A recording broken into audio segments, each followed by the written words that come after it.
Olá, boa noite, amigas e amigos do programa No Mundo da Bola. A partir de agora, vamos juntos até às 10 da noite aqui pela TV Brasil. É hora de fazer um balanço da temporada de 2021. O Atlético Mineiro ganhou praticamente tudo. O Palmeiras foi o campeão da Copa Libertadores. O Flamengo foi vice em várias competições, brigando lado a lado com seus principais concorrentes. Muitos outros assuntos temos para debater ao longo do programa de hoje e para isso estão conosco no estúdio da TV Brasil no Rio de Janeiro, ele que é comentarista e locutor da Rádio Nacional e da TV Brasil, Rodrigo Campos. Conosco também o comentarista titular do programa, Márcio Guedes, e participando virtualmente conosco, aí você vê no nosso vídeo wall do lado esquerdo, Kleber Grabowska, que é da TVE do Rio Grande do Sul, e o Luiz Ademar, que é integrante da equipe de esportes aqui da TV Brasil. Bom, além dos campeões, que a gente já citou, outras torcidas terminam o ano bem felizes. E por conta disso, a pesquisa de hoje do programa No Mundo da Bola é a seguinte: além de Atlético Mineiro, Flamengo e Palmeiras, quem se destacou mais em 2021? O Atlético Paranaense campeão da Sul-Americana, o Botafogo campeão da Série B ou o Fortaleza o melhor nordestino na Série A? Quem se destacou mais e não quem mais se destacou? E aí eu começo o programa de hoje chamando o Rodrigo Campos. Boa noite, Rodrigo. Forte abraço, muito boa noite, Bocage, aos amigos ligados aí no Mundo da Bola. 3 equipes que fizeram um bom ano de 2021. Mas pela superação, pela resiliência, por ter estado desacreditado em vários momentos, eu destaco o Botafogo. Botafogo, principalmente depois da chegada do técnico Anderson Moreira, deu uma guinada sensacional, arrancou, foi muito bem e volto a dizer, poucos acreditavam no Botafogo, inclusive do Amor à Palmatória durante muito tempo eu. Então, muito bem. Primeiro voto aí do Rodrigo Campos. Aqui no nosso WhatsApp tem gente já participando. O Alex de São Paulo, desejando a todos um Feliz Natal. A equipe do programa, ele vota também no Botafogo. O Cláudio do Rio de Janeiro vota no Fortaleza. O César também do Rio de Janeiro vota no Fortaleza. Luiz Ademar, boa noite. E para você?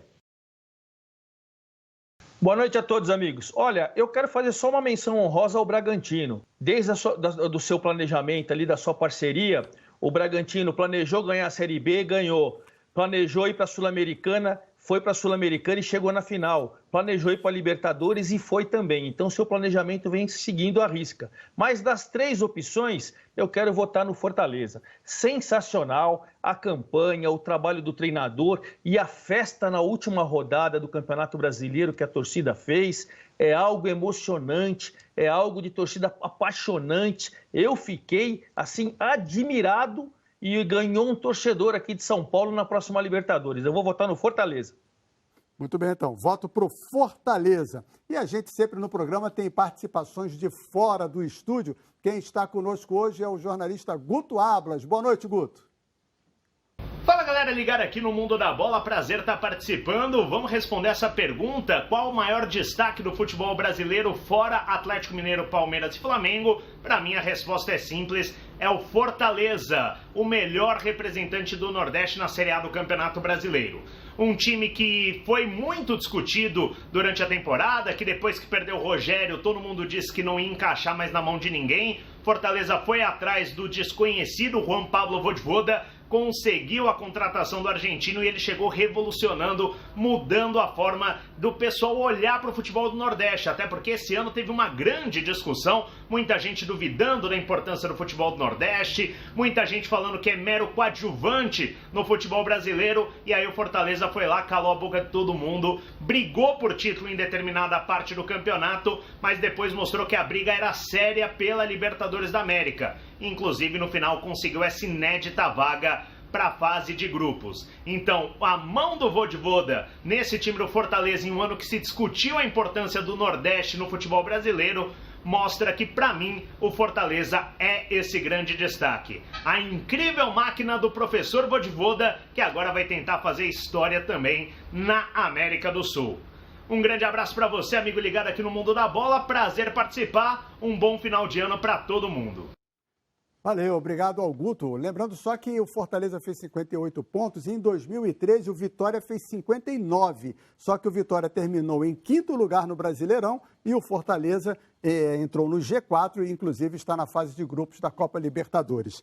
Kleber Grabowska, boa noite, prazer mais uma vez de recebê-lo aqui no programa No Mundo da Bola. E quem você destaca?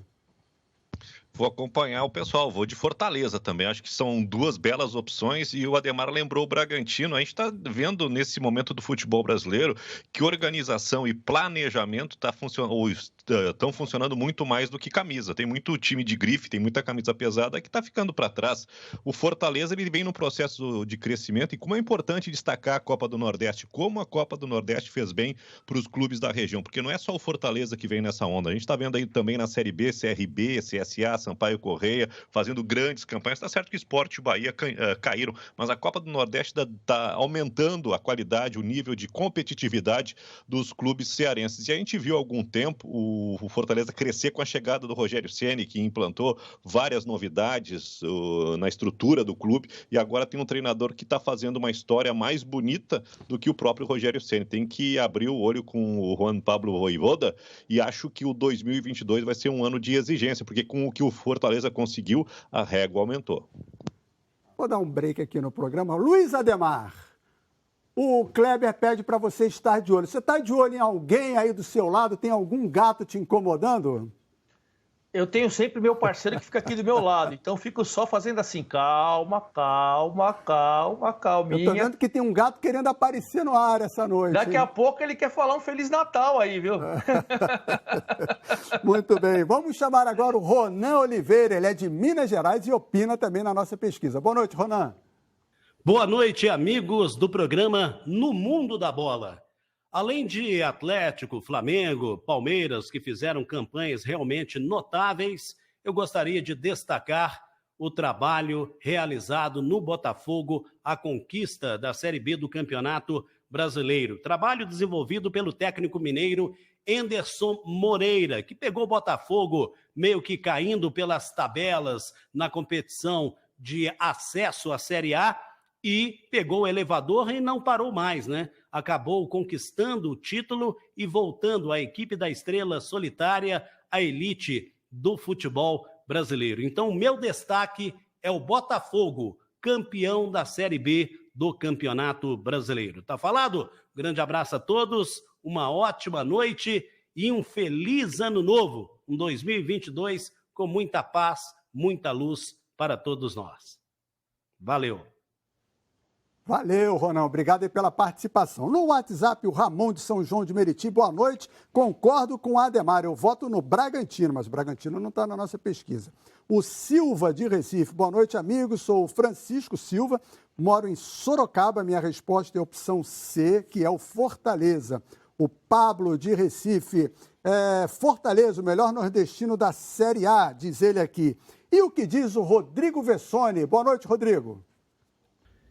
Sinceramente, eu acho impossível lembrar da temporada 2021 e esquecer do que o Fortaleza fez.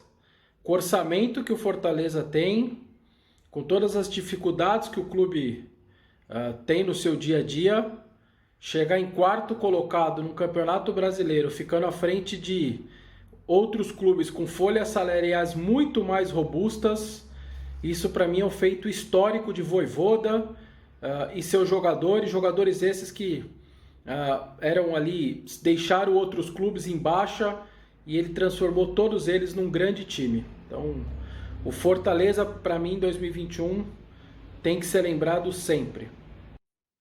Valeu, Rodrigo. Mais um voto então para o Fortaleza. Márcio Guedes, o Antônio Cesário de Nilópolis. Sabe onde fica Nilópolis? Rio de Janeiro. Muito bem. Vota no Fortaleza. A Cecília de Iguaí, na Bahia, vota no Botafogo. O Maguila de Mogi Guaçu, São Paulo, vota no Fortaleza. O Luiz Cláudio do Rio de Janeiro, sabe onde é o Rio de Janeiro, Rio né? Rio de Janeiro, capital. Vota também no Fortaleza. Tá bom você hoje nas cidades. E o Rogério de São Paulo, esse também você sabe onde fica em São Paulo, vota no Atlético Paranaense. Agora, o Humberto de Japurá vota no Bragantino. Japurá, você me derrubou já. Japurá. Né?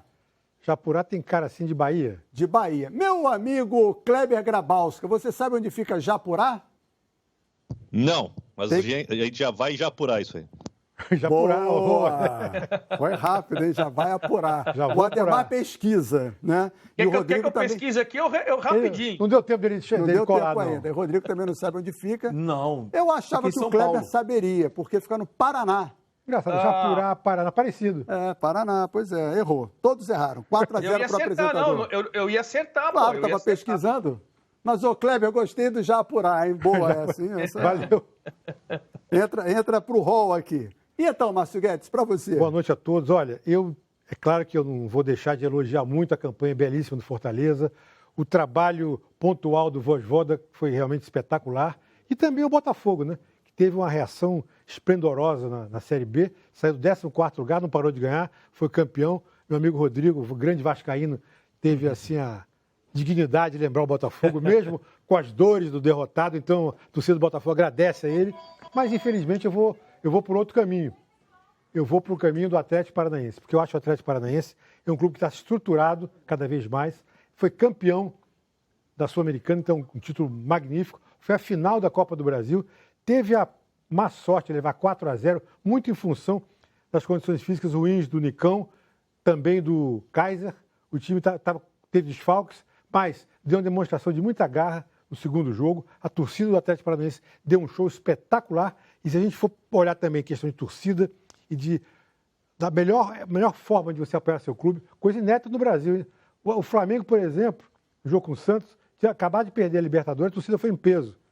Mesmo levando em conta que os ingressos tinham sido antecipados, foi uma forma de apoio da torcida a um time que não ganhou o título. Bem na temporada. Os argentinos já faziam isso. Isso. Os chilenos também, os uruguaios também. Então, isso é uma nova forma de torcer. Você não precisa necessariamente ganhar. Se você faz uma boa temporada, se você joga com garra, se atua dignamente, merece o aplauso. Então, eu fico com o Atlético do Paraná.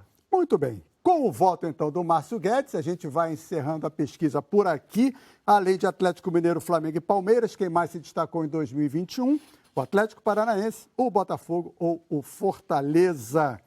Bom, vamos falar então agora de futebol brasileiro da temporada. E antes, deixa eu dar boa noite a Tuane Oliveira, nossa intérprete de Libras, que está aqui. Quem também participa conosco hoje é o Ítalo Cavalcante. Daqui a pouquinho ele vai aparecer na tela. Bem-vindos aos intérpretes de Libras No Mundo da Bola.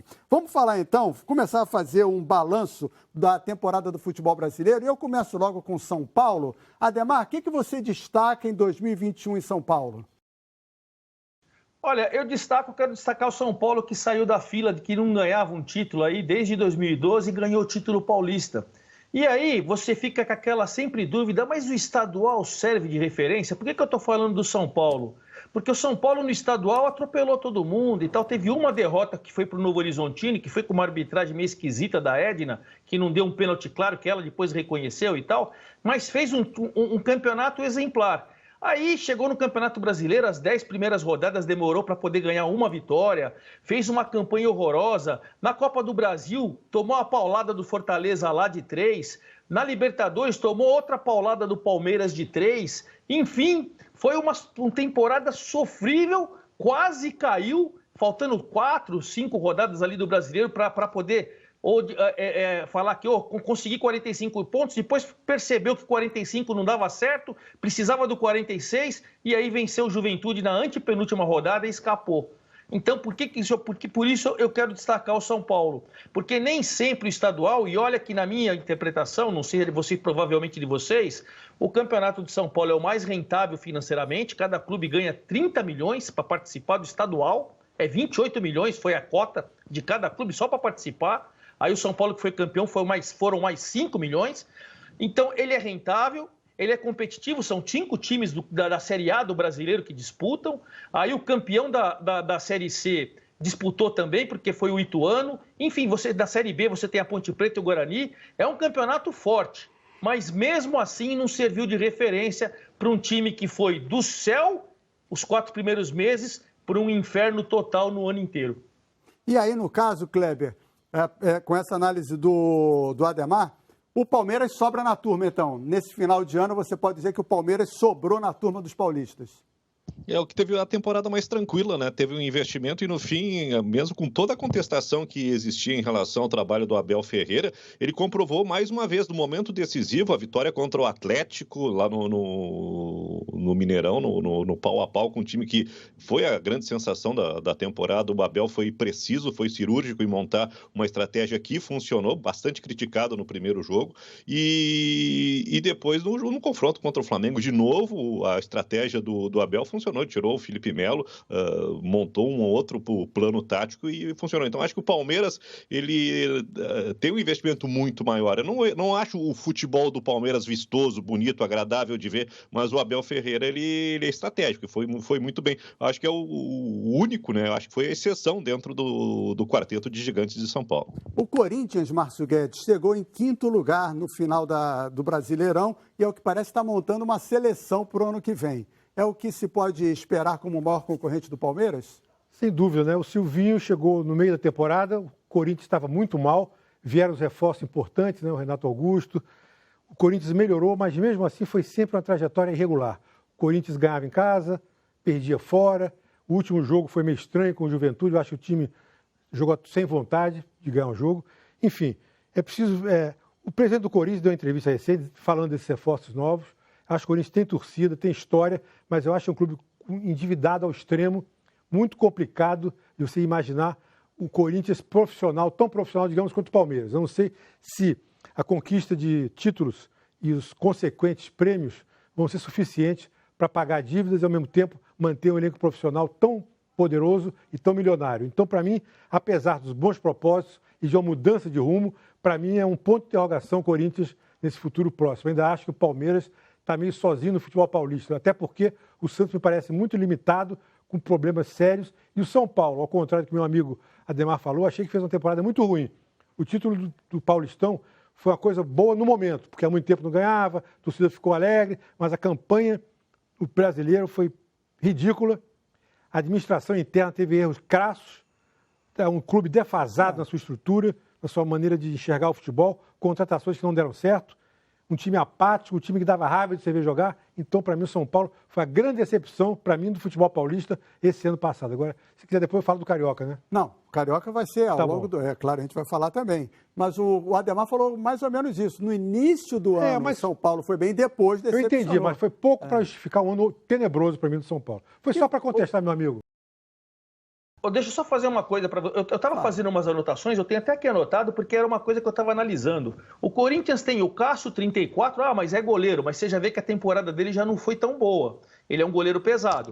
Fagner, 32, Gil, 34, Fábio Santos, 36, Renato Augusto, 33, Juliano, 31, Jô, 34, William, 33 e agora contratou o Paulinho, 33. É uma seleção de master ou é uma seleção? A minha preocupação é que todos esses jogadores que eu estou falando, eu acho que eles não vão conseguir jogar juntos no mesmo time. O Silvinho vai ter que prestar atenção nisso, porque senão acho que para segundo tempo esse time vai desabar. Isso deixa um ponto de interrogação maior até do que eu coloquei antes, a informação dada pelo Ademar. E outra coisa, o Silvinho, não acho ele muito bem quisto lá não. 3 ou 4 derrotas no começo do ano, o Silvinho vai embora. Você que é músico, como é o nome daquele negócio que você simula, que toca? Simulo não. Também não sou músico, não. Eu sou amante do samba de raiz e aí tem aquele surdão bonito, que não sai som. Não sai som, Kleber Grabowski. Próximo programa você vai tocar pra gente aqui. Toca um instrumento que não sai som. Eu nunca vi isso. Ele vai tocar aqui no próximo programa. Não, pode tocar agora. Mas é surdo ou é mudo? Quase isso, exatamente. Aí eu prometo que eu paro, tá? Você confia em quem tem mais de 30 anos?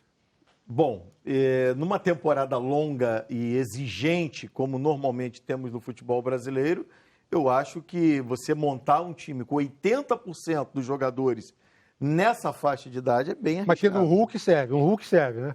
Depende, exatamente. O Hulk foi o grande craque com 35. Daqui a pouco a gente vai falar do futebol mineiro. Eu estou falando por causa da idade. Claro, exato. E o que você destaca no futebol paulista? Então, o que teve também Guarani e Ponte na Série B. Guarani e Ponte. O Santos, que eu acho que durante muito tempo viveu uma Marinho dependência. Enquanto o Marinho estava bem ou muito bem, o Santos estava bem. Depois ele teve uma queda e o time acabou não tendo boas atuações. Agora, em relação ao que o Ademar falou e o Márcio também, sobre o São Paulo ter começado bem e vencido o Campeonato Paulista, eu acho que isso não é um fenômeno só em São Paulo. Sempre acontece. O enfraquecimento dos regionais é tão grande que cria-se aquela ilusão de que você ganhou o estadual, você está preparado para o restante do ano. E isso não acontece somente no futebol brasileiro. Futebol sul-americano, quando eu vejo a seleção brasileira nadar de braçada nas eliminatórias e imagino que daqui a pouco vai enfrentar uma seleção europeia, é a mesma preocupação que eu tenho quando eu vejo um time se destacar num regional e depois achar que está preparado para disputar um campeonato brasileiro. Pois é, e aí a gente vai fazer um balanço agora de outros regionais, de outros campeonatos ao longo do programa e vamos ver quem se destacou no estadual e se foi bem na competição nacional. A gente vai para um rápido intervalo e na volta, além de todos esses destaques, tem também Copa Verde do Mundo da Bola, um programa da TV Brasil.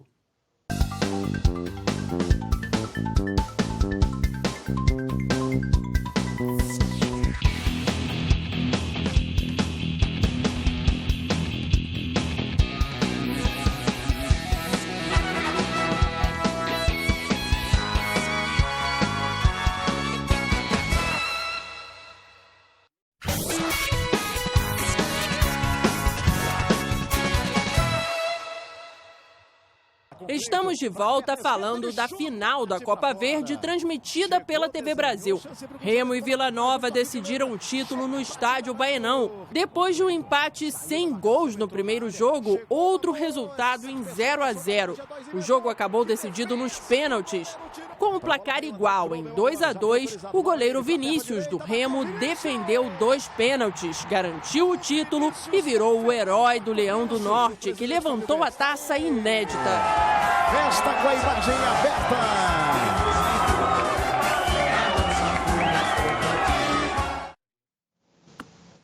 Bom, estamos de volta, né? Rodrigo, você acompanhou o Remo em alguns jogos da Série D, né? E o legal é que já está classificado, inclusive, para a Copa do Brasil. Exatamente, uma equipe que tem que ser muito respeitada. Aliás, muitas equipes que participaram da Série D, da Copa Verde, são equipes que estão num crescimento muito interessante. Aí você pega o Remo, tem o Felipe Gedóis, que eu acho um baita de jogador, acho que em breve até pode aparecer numa outra equipe. Tem o Lucas Siqueira, um volante que foi revelado pelo Vasco da Gama. É uma equipe muito forte, merecidamente, num jogo dramático contra o Vila, acabou levando o título. Bom, e já que a gente falou do Remo, que é do Pará, quer falar alguma coisa, Ademar? Não, eu quero falar assim, que eu tenho 30 anos de jornalismo esportivo, foi a primeira vez que eu vi isso na vida, tá? O Remo, ele estava com o Felipe Conceição, e aí ele estava cai não cai na Série B, cai não cai na Série B, faltando 3 rodadas. Aí ele mandou embora o Felipe Conceição e pegou por empréstimo o técnico do Mirassol, que já fez o Campeonato Paulista aqui. Aí ele foi campeão ano passado da Série D com o Mirassol, está no Mirassol já faz 2 anos, e o Mirassol emprestou para o Remo o Eduardo Batista, que é filho do Nelsinho Batista. Aí ele chegou lá e não conseguiu salvar o Remo, faltavam só 2 rodadas, o Remo perdeu, caiu para a Série C. Mas ele continuou lá e foi campeão da Copa Verde. Então, assim, você vê que é uma situação inusitada, ele não conseguiu livrar o time do rebaixamento na Série B, mas foi campeão e já voltou para o Mirassol para disputar o Paulistão. Inclusive, o Remo, que começou a temporada com o Bonamigo, já contratou o Bonamigo para o ano que vem. Hugo Bocai, só para completar também. Futebol paraense é um futebol que tem um grande apoio popular. Então agora a gente vai falar do futebol paraense. Aí você comenta na volta. Vamos lá. Chamo Diogo Pugê, da TV Cultura do Pará, para fazer uma análise do futebol paraense e do norte do país em 2021. Olá, meus amigos, tudo bem? Deixa eu começar falando do futebol paraense. Interessante que recentemente eu também escrevi uma retrospectiva sobre nossos clubes e fui costurando o texto em cima da palavra retorno. E eu explico para vocês o porquê. Para começar, 2021 foi um ano em que a Tuna Luz Brasileira, lembram dela? Pois é, após 7 anos voltou a fazer parte da elite no futebol paraense. Inclusive foi bem, decidindo o título, mas caiu na final para o Paysandu. E por falar no papão e retorno, o objetivo principal da temporada era voltar para a Série B do Brasileiro. Plano fracassado e justificado por uma sequência de erros, como contratações em excesso de jogadores pouco qualificados e também muitas trocas de comando. O Paysandu passou para a segunda fase, mas no momento de brigar por uma das 4 vagas, não conseguiu vencer nenhum adversário. Em uma das partidas, inclusive, houve a invasão de gramado, a polícia precisou intervir e tudo isso resultou na perda de 2 mandos de campo, punição essa que o Paysandu terá que cumprir na temporada 2022. Para finalizar sobre o futebol paraense, nessa linha de raciocínio sobre retorno, tivemos o Remo, que passou somente 7 meses na Série B. Subiu no ano passado, durante a competição chegou a figurar entre os 10 primeiros, mas na reta final não conseguiu vencer seus desafios e acabou rebaixado por 1 pontinho. Para amenizar essa dor da torcida, o time no encerramento da temporada conquistou o título da Copa Verde em cima do Vila Nova de Goiânia, o que garantiu ao Remo a possibilidade já de entrar na Copa do Brasil a partir da 3ª fase e uma quantia financeira de R$1,5 milhão, isso na temporada 2022. Se vocês me permitem, eu aproveito também para falar do futebol amazonense, que no âmbito nacional não teve uma participação positiva. Na Série C, o Manaus foi para o quadrangular final, mas não conseguiu acesso. E na Série D, o Farte foi eliminado logo na primeira fase e o Peñarol deu adeus na segunda, sendo desclassificado pelo 4 de julho do Piauí. A nossa torcida é para que no próximo ano o futebol aqui da região norte seja tratado com mais cuidado, isso falando de gestão, realmente com profissionais mais qualificados que possam buscar atletas de qualidade e esses representar bem as nossas camisas. Um grande abraço para todos, vou ficando por aqui, até mais! Valeu, Diogo. Obrigado mesmo pela colaboração. Agora você pode falar. Só para mais ou menos completar o que o Diogo falou. Eu acho que tem uns centros aqui no Brasil que têm um interesse super especial para o futebol e torcidas fanáticas. Casos da Bahia, que, no entanto, sempre mal administrado. O Vitória melhorou, mas também não está bem. Caso Santa Cruz de Pernambuco. Caso todo o futebol paraense, que mesmo mal, os estádios são sempre cheios. Então, é um potencial econômico a ser explorado, que nunca é explorado por incompetência ou, sei lá, má gestão, fraudulenta, não sei. Não tenho prova para acusar ninguém. Mas eu acho que é muito mal administrado e eu acho um potencial desperdiçado há muitos anos. A gente sempre fala isso aqui e nada acontece. O Kleber está balançando a cabeça concordando, né? A paixão que tem o paraense pelo futebol é impressionante, né? Os estádios do Remo e do Paysandu, durante algum tempo, foram estádios bem modestos, né? Mas sempre lotados, né? Um clima, um caldeirão interessante. A paixão é muito forte. E é uma pena que o Paysandu não consiga subir de divisão. E o Remo, que depois de muito tempo vai para uma Série B, ele apostou no Bonamigo, né? Foi muito bem, conseguiu o acesso, mas não conseguiu se manter. É uma pena, vai voltar para a Série C. Eu acho que o futebol paraense ele poderia ter um lugarzinho melhor na vitrine. Orlando Augusto fala pra gente do futebol mineiro. Boa noite, Orlando. Um abraço, minha gente. Vamos então falar dos clubes mineiros nesta temporada de 2021. Foi um ano muito bom para o futebol mineiro. Vamos começar falando do Tombense, clube do interior de Minas, da cidade de Tombos, bancado por empresários milionários. Eles fizeram um bom time, tanto que foi o Tombense vice-campeão da Série C, subindo, portanto, para a Série B. Estão contratando novos jogadores e, com certeza, o Tombense vai fazer um bom papel na próxima temporada, em 22, atuando pela Série B. Falando em Série B, o Cruzeiro foi aquela decepção total. Um time mal administrado, com muita troca de técnicos. Finalmente, chegou o Luxemburgo, que deu uma arrumada na casa, mesmo com um elenco ruim, mas ainda assim conseguiu permanecer na Série B. Agora, com a vinda da SAF, Sociedade Anônima do Futebol, o Cruzeiro deve recuperar a parte financeira, o seu prestígio, fazer um bom time e, quem sabe, na próxima temporada de 2023, voltar à Série A. Mas é muito difícil, porque por enquanto o elenco é muito ruim. Não fez absolutamente nada de interessante nesta temporada que está acabando de 2021. Vamos aguardar para ver se melhora. Já o Atlético deitou e rolou, né? Ganhou tudo que quis. Sabendo a verdade, perdeu a Libertadores por um detalhezinho, né, que aconteceu. Mas ganhou o Campeonato Mineiro, ganhou a Copa do Brasil e o principal, aquilo que queria, ganhou o Campeonato Brasileiro com sobras, né? Com grande diferença de pontos, um time espetacular, dando um show de bola e o principal, devem permanecer quase todos os seus jogadores para a próxima temporada. Os 4 R's, os mecenas, aqueles que põem dinheiro no Clube Atlético Mineiro, além de quererem que permaneça esse elenco, vão ainda assim contratar novos jogadores. Então, o Clube Atlético Mineiro vai dar muito trabalho na próxima temporada. Valeu, Orlando. Obrigado aí pela participação. E o América Mineiro também, né, Rodrigo? Ainda tenho com ele, exatamente. Agora, o Boccagi, quando o Orlando fala com muita propriedade, poucos conhecem tanto o futebol mineiro como o Orlando. Eu cheguei a sentir uma dor no peito, mas ele falou, o Cruzeiro conseguiu continuar na Série B. Chega a dar uma dor no peito, mas eu entendi. E ele tem razão, porque o Cruzeiro hoje é uma terra de ninguém. E você não está sendo irônico, não, né? Não, é a realidade, porque, infelizmente, o que a gente viu do Cruzeiro era terrível. Em algum momento eu cheguei a imaginar o Cruzeiro terceiro ano seguido na Série B. Exatamente. O América Mineiro terminou o Brasileirão em 8º lugar e garantiu vaga, assim como o Fluminense, tema de daqui a pouquinho, na fase preliminar da Copa Libertadores. Vamos passar para o Nordeste. Jussier Cunha, da TV Jangadeiro, lá do Ceará, e fala para a gente do futebol cearense. Boa noite, Jussier. Fala, Boccagi, tudo bem? Um abraço para todo mundo que está acompanhando a gente. Bom, hoje o futebol cearense é o oásis do futebol nordestino, né?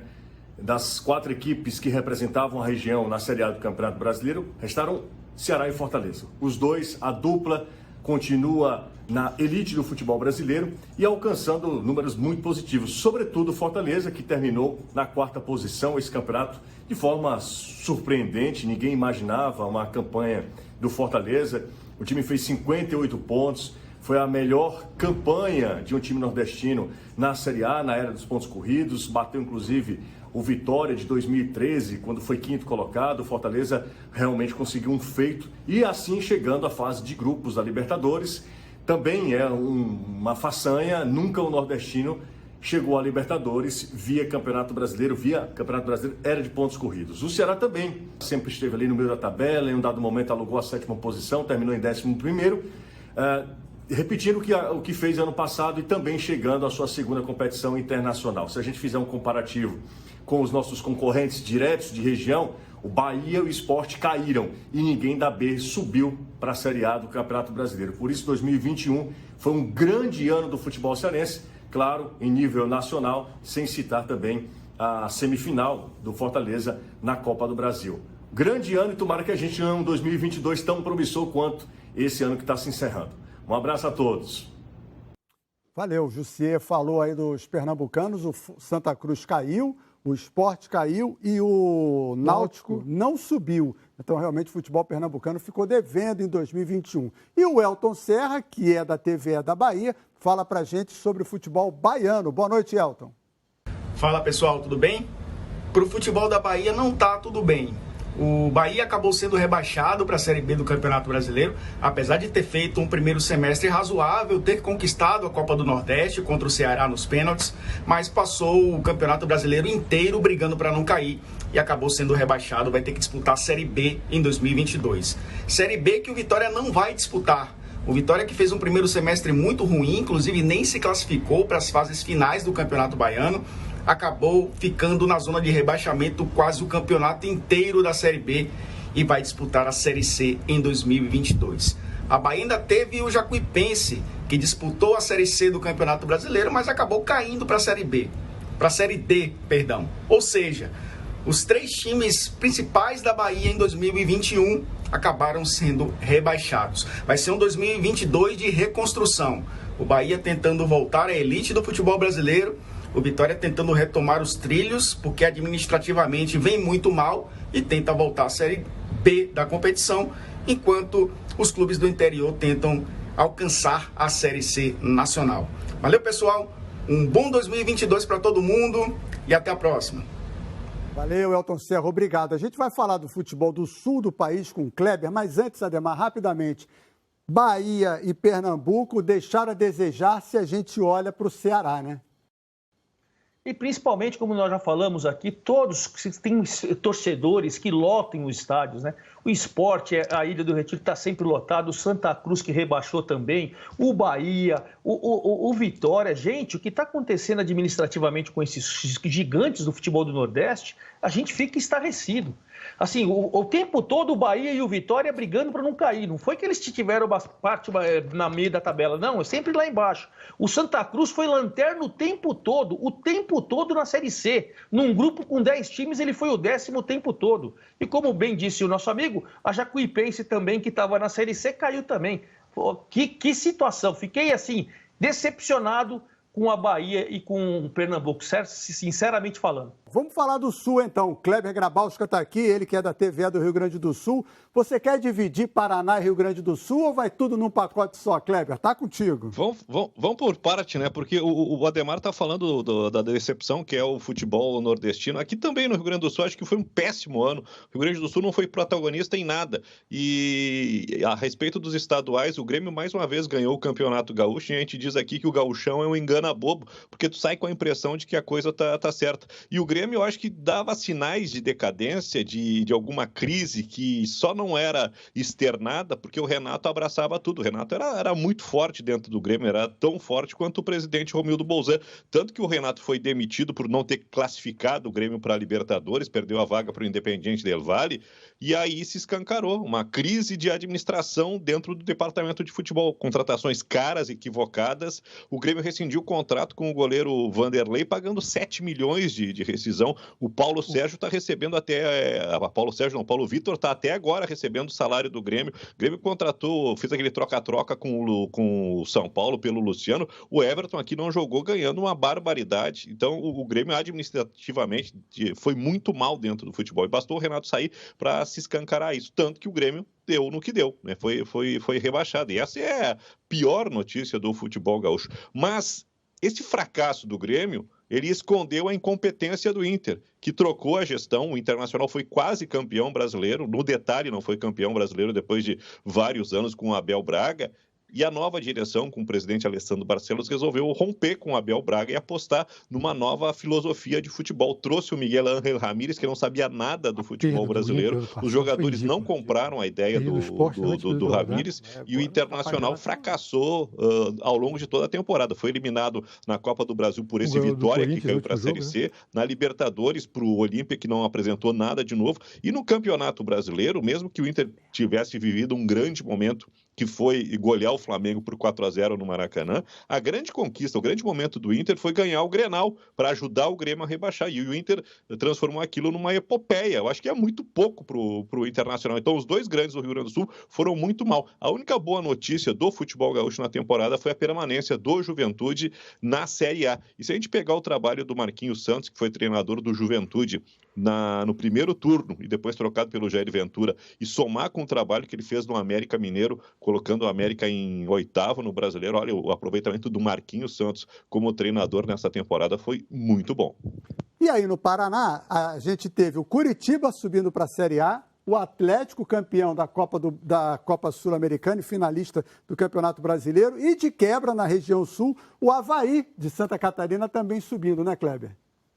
O Avaí pegando o lugar da Chapecoense. Dos 4 que subiram para a Série A, a Chapecoense foi o único que não segurou a vaga. O Juventude segurou, o Cuiabá segurou, o América Mineiro chegou a uma pré-Libertadores, né? E a Chapecoense caiu. Tá se reinventando a Chapecoense. A crise financeira é muito forte. Mas o Avaí pega essa vaga para Santa Catarina e é importante ter Santa Catarina na Série A. E no Paraná, eu acho que todo mundo tem motivo para festejar. O Curitiba está de volta, né? Deixou escapar faltou gás na reta final e o Botafogo ficou com o título da Série B, mas o Curitiba fez um campeonato bastante tranquilo, né, bastante equilibrado com o paraguaio Morigno, e o Atlético Paranaense esteve em 2 finais, conquistou um grande título, e acho que a festa que a torcida do Atlético Paranaense fez na semana passada, mesmo perdendo em casa, mesmo deixando escapar o título para o Atlético Mineiro, é reconhecimento do grande trabalho.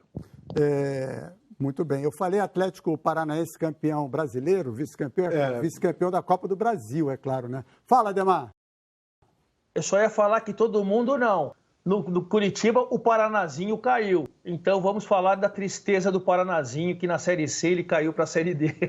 Falando até de Série C, Ituano, Criciúma subiu, né, para a Série B, Tombense e Novo Horizontino foram as 4 equipes que conseguiram o acesso. E na Série D, os que subiram, mais um cearense, o Atlético Cearense subiu, Campinense da Paraíba, o Aparecidense de Goiás e o ABC de Natal. Lembrando que em Goiás tivemos destaque também para o Goiás, que subiu da Série B para a Série A.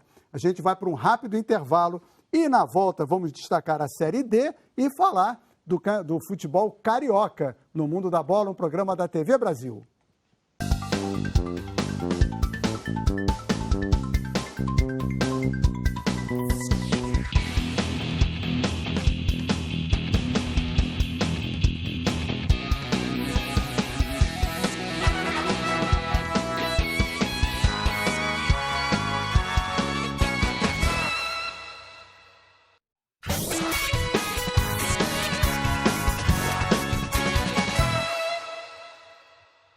Voltamos com a final da Série D entre Aparecidense e Campinense.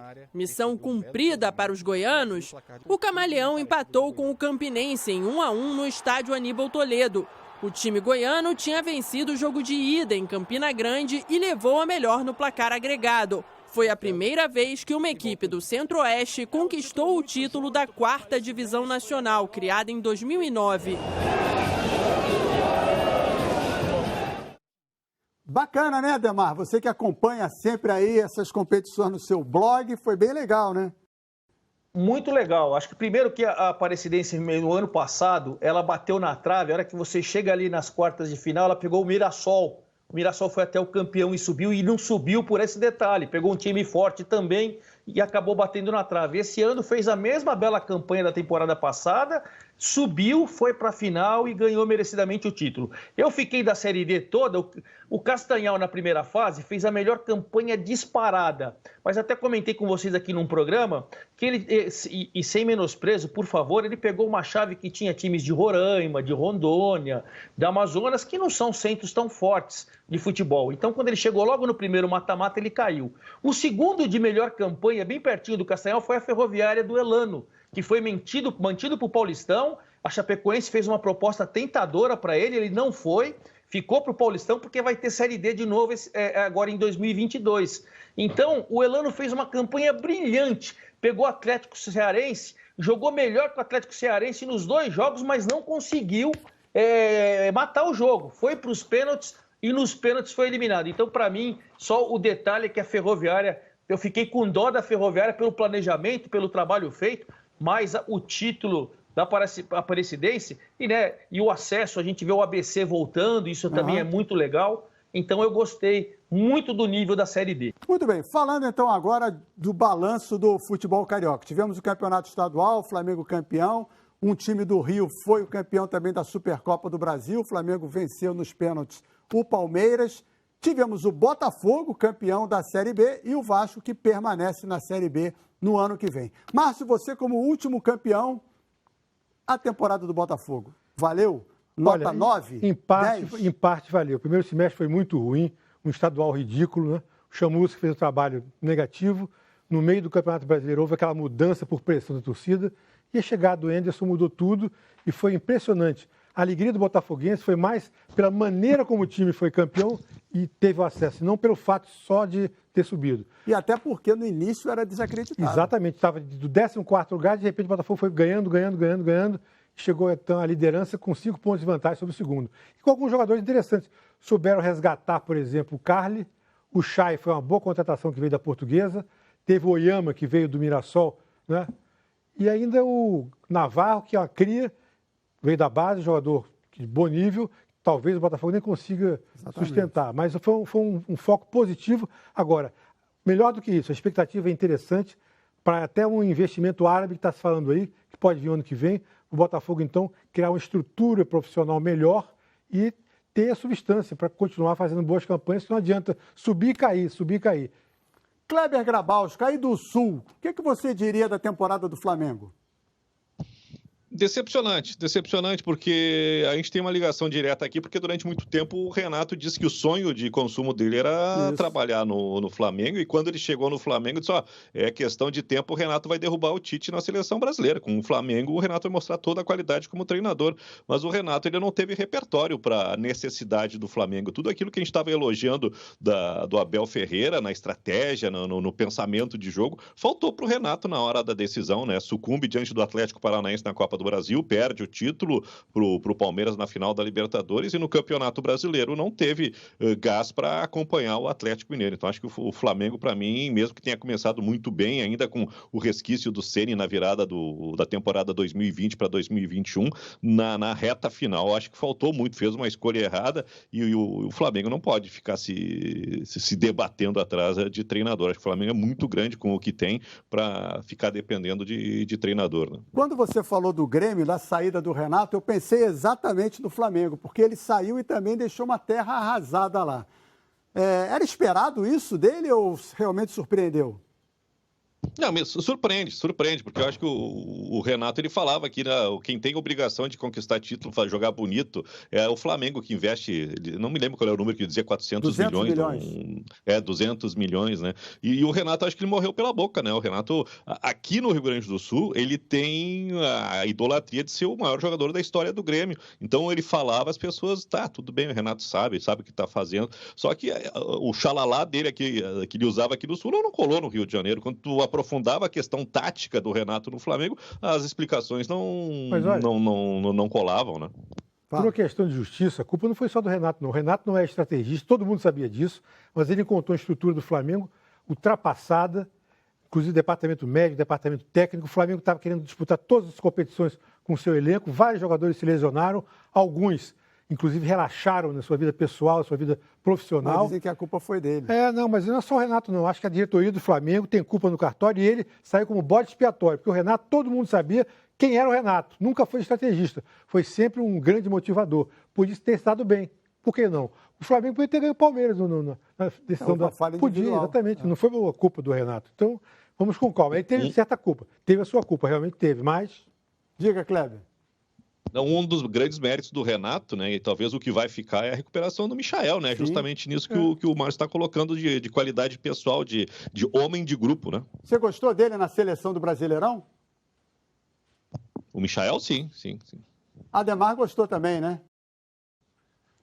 Gostei. Primeiro, ele jogou mais do que a dupla titular, o Gabigol e o Bruno Henrique. Aliás, o Bruno Henrique, para mim, é o cara injustiçado. E eu teria ele na minha seleção brasileira pelas funções que ele pode fazer dentro de campo, pelas várias funções no ataque que ele pode fazer. Mas, enfim, os dois não tiveram tantas oportunidades assim por causa de lesões, algumas situações. O Gabigol também na seleção brasileira. E o Michael aproveitou. O Flamengo foi o vice-campeão brasileiro, foi o vice-campeão da Libertadores e acho até, aí é um achódromo, tá? Acho que se ele fosse titular contra o Palmeiras, a história poderia ser melhor. Eu, pelo menos, entendo assim. Márcio Guedes, gostou do Michel na seleção?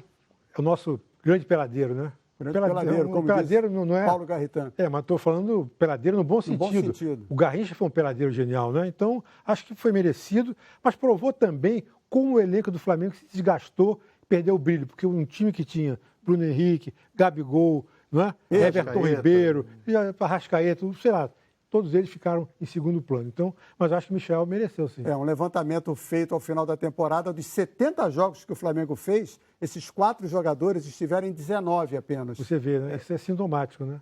Só uma observação. Você não gostou do Michel na seleção, né? Não, quando o Ademar falou, se ele tivesse... Você não gostou? Não, e eu explico por quê. O Ademar acabou de falar, se ele tivesse entrado como titular, talvez a história seria outra. Se ele não tivesse perdido o gol feito que ele perdeu no final do jogo, a história com certeza seria outra. O Michael perdeu o gol. Porque depois do gol a história pode mudar. Sim, mas eu estou dizendo, é muito relativo a se ele tivesse jogado. Ele teve a chance. Ele, a bola e o gol.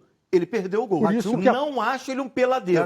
Mas quando eu vejo Michael na seleção, do futebol brasileiro, eu confesso que fico muito preocupado com o futuro do nosso futebol. A bola, o gol, o goleiro e o movimento. O Pelé já perdeu gol como igual a esse. Muito obrigado, Márcio Guedes. O Pelé já perdeu gol igual a esse. Obrigado, Márcio Guedes. Mas se ele perdeu, a melhor chance do jogo foi do Michael. O Michael perdeu o gol que talvez teria evitado o vice-campeonato do Flamengo. Daquele jogo lá com o Liverpool. Quando a gente vê o Michael na seleção, confesso que eu fico preocupadíssimo com o futuro do nosso futebol. O erro foi do Andrés também. Deixa eu só fazer um negócio. A seleção não é seleção brasileira, gente. É quem jogou melhor no campeonato. É quem jogou melhor no campeonato. E ele jogou um campeonato que ele brigou pela artilharia no banco de reservas, gente. E ele, quando, o cara que não é titular do Flamengo, mas quando ele pela jogou, artilharia. Ele foi o grande comandante do Flamengo, vice-campeão. E ele perdeu um gol, mas se ele fosse titular, ele poderia ter tido 3 oportunidades e ter marcado 2. Com certeza. 4 oportunidades num time grande, o cara não marca nenhum. Agora, deixa eu te perguntar. Então, ele foi titular por opção do técnico ou foi porque o Bruno Henrique não podia, porque o Gabigol não podia, porque o Pedro tá machucado? Por que ele foi titular? Será que ele, se os outros tivessem condições, o Michael seria titular no Flamengo? Mas aí o Flamengo seria campeão se os outros, vamos lá, se os outros tivessem jogado, o Flamengo podia ser campeão. Poderia. Ele aproveitou a Seu C, está muito Na prática, o que aconteceu? Michael perdeu um gol feito. Fato. Respeito o Michael, não acho um peladeiro. Agora, confesso que não vejo o Michael... Peladeiro não, agora, dá licença, tem só um detalhezinho que ele esquece, você me desculpe. O gol que ele perdeu, Rodrigo, foi pela Libertadores. A gente está falando da seleção do Campeonato Brasileiro. Não, o Hulk perdeu ontem um gol, o Hulk perdeu um gol parecido. Tentou tirar do goleiro e saiu. Mesma coisa. Eu só me referi a esse jogo... Mas aí os argumentos mudam de acordo com o andamento. Eu me referi a esse jogo porque ele lembrou que se tivesse como titular, a história seria outra. E o Vasco, acho que não. Rodrigo Campos? O Vasco, para mim, não foi decepção, porque eu não esperava nada melhor do Vasco depois do que tinha acontecido em 2020. Não esperava nada diferente do Vasco com a diretoria, com o comando que é hoje do Jorge Salgado, e não espero nada do Vasco com o time que foi montado. Então o Vasco não me decepcionou. Mas a expectativa era boa no começo brasileiro. Não era. Para mim não era. E eu explico não, para mim não. Também não. Mas muita gente achava. Confesso que quando veio o Lisca, depois do trabalho que o Lisca tinha feito, eu achei até que a coisa poderia evoluir. O Vasco venceu bem o Guarani. Mas o que acontece? Você ficou doido igual o Lisca? Não dá para ficar doido com esse time do Vasco. O Diniz também mais fácil ficar doido de raiva. O Diniz abriu esperança e começou bem. 3 vitórias. O bem do Vasco é muito pouco perto do que a gente se espera de um time gigante como é o Vasco. Um clube gigante. Claro. Agora, o que tem um detalhe é o seguinte: a carência é tão grande, Bocage, que quando o Vasco trouxe um homem para lidar do futebol, que é o Alexandre Pássaro, aí o Pássaro contrata Marquinhos Gabriel, Vanderlei, agora no final Nenê, que eu acho até que deu certo, e alguns outros. A torcida do Vasco só faltou fazer uma estátua do pássaro. E o pássaro voou. E o pássaro voou, levou junto o Vasco, levou. Então, essa carência, e isso é preocupante porque eu vejo agora, nesse ano que está chegando com essa diretoria do Vasco. Desculpe, a gente não pode terminar o programa sem falar do Fluminense. Temos 1 minuto para você, Grabowski. Gostou do Fluminense? Não gostei do Fluminense, mas ele foi prático e objetivo, né? Recorreu ao Marcão e chegou a uma pré-Libertadores.